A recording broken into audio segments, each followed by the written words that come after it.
Dears, എല്ലാവർക്കും നമസ്കാരം. മൗനരാഗത്തിൻ്റെ നാളത്തെ പ്രമോ വിശേഷത്തിലേക്ക് എല്ലാ കൂട്ടുകാർക്കും സ്വാഗതം കേട്ടോ.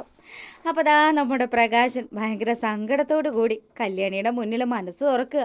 കല്യാണിയും കിരണും ഒക്കെ ആണെങ്കിലോ ഇതൊക്കെ കേട്ടിട്ട് അവർക്ക് ശരിക്കും ദേഷ്യം വന്നിരിക്കുക. പ്രകാശൻ്റെ നമ്പറാണെന്നൊക്കെയാണ് കല്യാണിയും കിരണും ഒക്കെ കാണുന്നത്. എന്നാലോ നമ്മുടെ പ്രകാശൻ ആത്മാർത്ഥത മൂത്തിട്ടാണ് ഇവിടെ വന്നിരിക്കുന്നതെന്ന് പാവം കല്യാണിക്കും കിരണും ഒന്നും അറിയില്ലല്ലോ. അങ്ങനെ അവരാണെങ്കിൽ പ്രകാശിനോട് പറഞ്ഞു, അതെ, തന്നെ കാണാനോ തന്നോട് സംസാരിക്കാനോ ഒന്നും ഞങ്ങൾക്ക് തീരെ താല്പര്യമില്ല. അതുകൊണ്ട് താൻ ഇനി ഇവിടെ നിന്ന് കറങ്ങണമെന്നൊന്നുമില്ല. എത്രയും പെട്ടെന്ന് വന്ന വഴിക്ക് പോയിക്കൊള്ളണം. തന്നെ ഇവിടെ കണ്ടു കഴിഞ്ഞാലുണ്ടല്ലോ, ഞാൻ ഇനി സെക്യൂരിറ്റിയോട് പറയും തന്നെ ഇങ്ങോട്ട് കയറ്റി വിടരുതെന്ന്. അങ്ങനെ കല്യാണി ഇതൊക്കെ പറയുമ്പം പ്രകാശം പറഞ്ഞു, മോളെ, നിന്നെ കാണാനുള്ള അനുവാദമെങ്കിലും ഈ അച്ഛന് തരണമെന്ന്. അച്ഛനോ? ആരുടെ അച്ഛനാ താൻ? താൻ എൻ്റെ അച്ഛനല്ലല്ലോ. താനേ ആ രാജകുമാരനുണ്ടല്ലോ, തൻ്റെ മകൻ വിക്രം, അവൻ്റെ മാത്രം അച്ഛനായിരുന്നല്ലോ. തനിക്ക് ഞങ്ങൾ പെമ്മക്കളെയൊന്നും തീരെ ഇഷ്ടമല്ലായിരുന്നല്ലോ. മോളെ, തെറ്റുകൾ ഒരുപാട് ചെയ്തു പോയി, എന്നോട് ക്ഷമിക്കണം. ഞാനിപ്പോൾ ആ തെറ്റൊക്കെ തിരുത്തിക്കൊണ്ടിരിക്കുകയാണെന്ന് നമ്മുടെ കല്യാണിയോട് പ്രകാശം പറയുക. അപ്പം തന്നെ കല്യാണി പറയുന്നുണ്ട്, ഇത് തൻ്റെ അടുത്ത അടവാകാനാ സാധ്യത.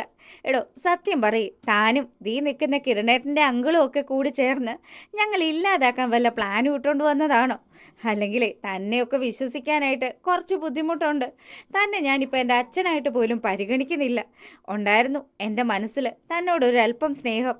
പക്ഷേ അത് മുഴുവനും നശിച്ചു പോയത് താൻ എന്നോട് ചെയ്തിട്ടുള്ള ആ ക്രൂരതകൾ കാരണമാണെന്ന് കല്യാണി പറയുക. അതെ, മോളിങ്ങനെ തന്നെ പ്രതികരിക്കുള്ളൂ എന്നൊക്കെ എനിക്കറിയാം. എന്നാലും മോളെ, എനിക്ക് എൻ്റെ സങ്കടങ്ങൾ പറയാനും എൻ്റെ മോളെ കാണാനും അതിനുള്ള അനുവാദം മാത്രം തരണമെന്ന് പറഞ്ഞ് പ്രകാശൻ കെഞ്ചുപാടുക. ഈ സമയമാണെങ്കിലോ നമ്മുടെ പ്രകാശനെ ആട്ടി ഓടിക്കുക കിരണും കല്യാണിയും കൂടി. അപ്പോൾ കല്യാണി പറഞ്ഞു, ഇനി ഈ ഓഫീസിലേക്കോ എൻ്റെ വീട്ടിലേക്കോ ഇയാളുടെ നിഴൽ പോലും പതിച്ചു പോകരുത്. എനിക്ക് ഇയാളെ കാണാനൊന്നും ഒരാഗ്രഹവും ഇല്ലയെന്ന് പറഞ്ഞു. അങ്ങനെ ആ സെക്യൂരിറ്റി ഗാർഡ് വന്ന് നമ്മുടെ പ്രകാശനെ പിടിച്ചുകൊണ്ട് പോവുക. ആ സമയമാണെങ്കിൽ പ്രകാശൻ തൻ്റെ കല്യാണിയുടെ ഫോട്ടോ തൻ്റെ പോക്കറ്റിൽ കരുതിയിട്ടുണ്ടല്ലോ. അപ്പോൾ ഇതെടുത്തിട്ട് പ്രകാശൻ ഇങ്ങനെ പറഞ്ഞു, മോളെ, ഇത് കണ്ടോ, അച്ഛൻ മാറി തുടങ്ങി. അതുകൊണ്ടാണ് ഞാൻ മോളുടെ ഫോട്ടോ എടുത്തുകൊണ്ട് നടക്കുന്നത്. ആ ഫോട്ടോ ഇങ്ങ് വാങ്ങിച്ചു വെച്ചതെന്ന് കിരൺ പറയുക. അങ്ങനെ അവിടെ ആ ഒരു പിടിയും വലിയും ഒക്കെ നടക്കുമ്പോൾ പ്രകാശൻ പറഞ്ഞു, എന്നെ കൊന്നാലും ഈ ഫോട്ടോ ഞാൻ തരില്ല. മരിക്കുന്നതിന് മുന്നേ എനിക്ക് എൻ്റെ മോളുടെ രൂപമെങ്കിലും കാണണം. അതിന് വേണ്ടിയിട്ടാണ് ഞാൻ ഈ ഫോട്ടോ കൊണ്ട് നടക്കുന്നത്. എന്തായാലും നിങ്ങളാരും എന്നെ വിശ്വസിക്കേണ്ട. ഈശ്വരന് മുന്നിൽ ഞാൻ എല്ലാം ബോധ്യപ്പെടുത്തുന്നുണ്ട്. ആ ഈശ്വരന്മാർ ഞാൻ ചെയ്ത എല്ലാ തെറ്റുകൾക്കും എനിക്ക് മാപ്പ് തരുമെന്ന് പ്രകാശൻ പറഞ്ഞു. അങ്ങനെ നമ്മുടെ പ്രകാശൻ കണ്ണീരും കൈയുമായിട്ട് ആ ഓഫീസ് വിട്ടിറങ്ങുമ്പം കിരണിൻ്റെ ചില കാര്യങ്ങളൊക്കെ ബോധ്യപ്പെട്ടു. കിരൺ കല്യാണിയോട് പറയുക, പ്രകാശൻ്റെ മനസ്സിൽ എന്തൊക്കെയോ ചില പ്ലാനിങ്ങുകളൊക്കെ ഉണ്ട് കല്യാണി.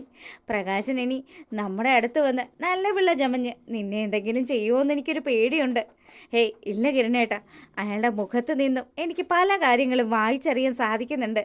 അയാൾക്ക് പലതിലും കുറ്റബോധം തോന്നി തുടങ്ങിയിട്ടുണ്ട്. എന്തായാലും അമ്മുമ്മ എന്താ പറയുന്നതെന്നും അതുപോലെ അമ്മ എന്താ പറയുന്നതെന്നും ഒക്കെ അറിയട്ടെ. അതിനുശേഷം നമുക്ക് എന്തെങ്കിലും തീരുമാനിക്കാം. അങ്ങനെ ആ ഒരു സീനൊക്കെ കഴിയുമ്പം നമ്മുടെ പ്രകാശനാണെങ്കിൽ നേരെ പോകുന്നത് അമ്മുമ്മയുടെ അടുത്തേക്കാണ്. അമ്മയുടെ അടുത്ത് ചെന്നതും, നിന്നോടല്ലേ പ്രകാശ ഞാൻ പറഞ്ഞത് ഇങ്ങോട്ടേക്ക് വരരുതെന്ന്. എത്ര പറഞ്ഞാലും നിൻ്റെ തലേ കയറില്ലേ. ഇവിടെയുള്ള അന്തേവാസികൾ നിന്നെ കണ്ടാൽ പിന്നെ ഞാൻ പറയണ്ടല്ലോ. ഇനി നീ തല്ലുകൊണ്ട് നാറും. അമ്മ, അങ്ങനെ പറയരുത്. എനിക്ക് എൻ്റെ കല്യാണി മോളെ കാണാനും എൻ്റെ അമ്മയെ കാണാനും ഒക്കെ ഇടയ്ക്ക് തോന്നും. ആ സമയത്താണെങ്കിൽ എനിക്ക് അമ്മയെ കണ്ട് എൻ്റെ സങ്കടങ്ങളൊക്കെ പറയാമല്ലോ. എടാ പ്രകാശ, നിന്നോട് ഞാൻ പറഞ്ഞു, നിൻ്റെ നമ്പറൊക്കെ നിൻ്റെ കയ്യിൽ വെച്ചാൽ മതി. നീ എന്തിനാടാ കല്യാണി മോളെ കാണാൻ വേണ്ടിയിട്ട് ആ കുഞ്ഞിൻ്റെ ഓഫീസിൽ ചെന്നത്? അമ്മേ, ഞാൻ സത്യസന്ധമായിട്ട് പറയുക, ഞാൻ ആ പഴയ പ്രകാശനല്ല. ഞാൻ മാറി തുടങ്ങി. പ്രകാശ, നിൻ്റെ അമ്മയെ ഞാൻ, അത് നീ മറക്കണ്ട കേട്ടോ. നിൻ്റെ നമ്പർ നിൻ്റെ കയ്യിൽ തന്നെ വെച്ചാൽ മതി. അമ്മ, ഞാൻ സത്യമായിട്ടാണ് പറയുന്നത്. ചില സമയത്ത് ഞാൻ അങ്ങനെ കിടക്കുമ്പോൾ എൻ്റെ ചങ്കിലൊരു വേദന വരാറുണ്ട്. ആ വേദന വരുന്ന സമയത്ത് എനിക്ക് എൻ്റെ അമ്മയെ കാണാനും എൻ്റെ കല്യാണിയെ കാണാനുമാണ് തോന്നാറ്. ഓ, അങ്ങനെയൊക്കെ നിനക്ക് തോന്നുന്നുണ്ടോ? നീ അങ്ങനെയൊന്നും അല്ലല്ലോ ആ കുഞ്ഞിനെക്കുറിച്ച് പറഞ്ഞുകൊണ്ടിരുന്നത്. അമ്മേ, അമ്മ മാറി ചിന്തിച്ചില്ലേ? അമ്മ എൻ്റെ ഒപ്പം ചിന്തിച്ചിരുന്ന അമ്മയല്ലേ? ആ അമ്മയ്ക്ക് മാറാമെങ്കിൽ പിന്നെ എനിക്ക് മാറിക്കൂടെയെന്ന് പ്രകാശം പറയുക. അങ്ങനെ ഇത് കേട്ട് നമ്മുടെ മൂങ്ങ മുത്തശ്ശിക്കും ചില കാര്യങ്ങളൊക്കെ ബോധ്യപ്പെട്ടു. ഇവൻ ഇങ്ങനെയൊക്കെ പറയുന്നുണ്ടെങ്കിൽ ഇനി ഒരുപക്ഷെ ഇവനെങ്ങാനും മാറി തുടങ്ങിയോ? അതോ തന്നെ പറ്റിക്കാനുള്ള പുതിയ എന്തെങ്കിലും തന്ത്രമായിരിക്കുമോ എന്നൊക്കെ മുത്തശ്ശി ഇങ്ങനെ നിന്ന് ആലോചിക്കുക. അങ്ങനെ അതൊക്കെ കഴിയുമ്പോൾ നമ്മളെ കാണിക്കുന്നത് നമ്മുടെ മനോഹരനെയാണ്. മനു ആണെങ്കിൽ ഇനി സരയുവിൻ്റെ അടുത്ത് നിന്നിട്ട് പ്രത്യേകിച്ച് പ്രയോജനമൊന്നും ഇല്ലല്ലോ. സരയു പറഞ്ഞ മാല വാങ്ങിച്ചു കൊടുത്തില്ലെങ്കിൽ സരയു തന്നെ വട്ടം കൂട്ടിയിട്ട് അടിക്കുമെന്ന് നമ്മുടെ മനുവിന് നല്ലതുപോലെ തന്നെ അറിയാം. അങ്ങനെ മനോഹർ അവൻ്റെ പുതിയ കാമുകിയുടെ അടുത്ത് ചെല്ലുക.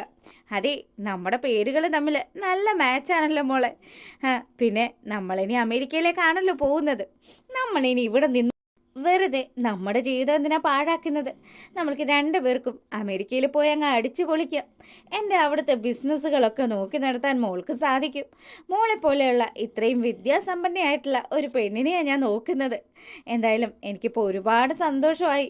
ഞാൻ ആഗ്രഹിക്കുന്ന രീതിയിലുള്ള ഒരു കുട്ടിയെ തന്നെ എനിക്ക് വധുവായിട്ട് കിട്ടിയല്ലോ. അങ്ങനെ മനു ഈ കാര്യങ്ങളൊക്കെ സംസാരിച്ചുകൊണ്ട് നിൽക്കുക. മനോഹർ അറിയാതെ മനോഹറിനെ ഫോളോ ചെയ്ത് നമ്മുടെ സരയു മനുവിൻ്റെ അടുത്തേക്ക് എത്തുന്നതൊക്കെയാണ് നാളത്തെ വിശേഷത്തിലുള്ളത്. അപ്പോൾ ബാക്കി ഫുൾ വിശേഷം രാവിലെ ഇടാവേ.